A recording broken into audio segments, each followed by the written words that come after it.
10वी कमेंट आहे, मला वाटतं मी काही शिकवू शकले नाही, ह्याबद्दल मला स्वतःचा तिरस्कार वाटतो. एका अर्थाने तुमच्या मनातल्या या भावना तशा स्वाभाविक आहेत. आई होणं म्हणजे एक न संपणारा प्रवास आहे, जिथं आपण कायम स्वतःला मी अजून चांगलं करू शकले असते असं बोलतच राहतो. पण मला सांगा, स्वतःबद्दल तिरस्कार वाटून तुम्ही पुढे कसं जाणार? हा तिरस्कार फक्त तुम्हाला नाही तर तुमच्या मुलांवर सुद्धा नकारात्मक परिणाम करेल. तुम्ही जे संस्कार आणि सवयी देऊ शकला नाही असं तुम्हाला वाटतंय, त्याबद्दल सतत विचार करण्याऐवजी आजपासून एक सकारात्मक पाऊल उचलायला सुरुवात करा. आजपासून बदल सुरू करा. जब जागो तभी सवेरा. तुम्ही तुमच्या क्षमतेनुसार आणि त्यावेळेच्या तुमच्या ज्ञानातून जेवढं करता आलं तेवढं सर्वोत्तम केलं. चुका झाल्या असतील, पण तुम्ही काही मुद्दाम कुणाचं वाईट केलं नाही. त्यामुळे स्वतःला क्षमा करा आणि त्या अनुभवातून शिका.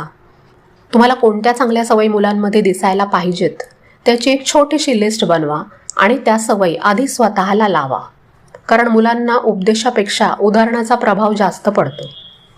तुमचा गेलेला आत्मविश्वास परत मिळवा. तुमच्या मुलाला परफेक्ट आई नाही तर आनंदी आणि समाधानी आई पाहिजे हे लक्षात ठेवा. तर मैत्रिणींनो, लक्षात ठेवा, तुम्ही कुठेही कमी नाही पडलात. तुम्ही इतकं निमूटपणे सगळं काम करता की तुमच्या कामाकडे दुर्लक्ष करण्याची सगळ्यांनाच सवय लागली आहे. त्यामुळे आजपासून तुमच्या अस्तित्वाची किंमत तुम्ही स्वतः ठरवायची आहे. आणि हो, जर हा विषय तुमच्या मनाला भिडला असेल, काहीतरी तुमची मदत झाली असेल तर ह्या व्हिडिओला लाईक करा. कुठल्या मैत्रिणीला ह्या उत्तरांमधून फायदा होईल असं वाटत असेल तर ह्या व्हिडिओला शेअर करा आणि चॅनलला अशाच छान छान व्हिडिओजसाठी सबस्क्राईब करायला विसरू नका. पुन्हा भेटूया पुढच्या एखाद्या व्हिडिओमध्ये. तोपर्यंत आनंदात राहा.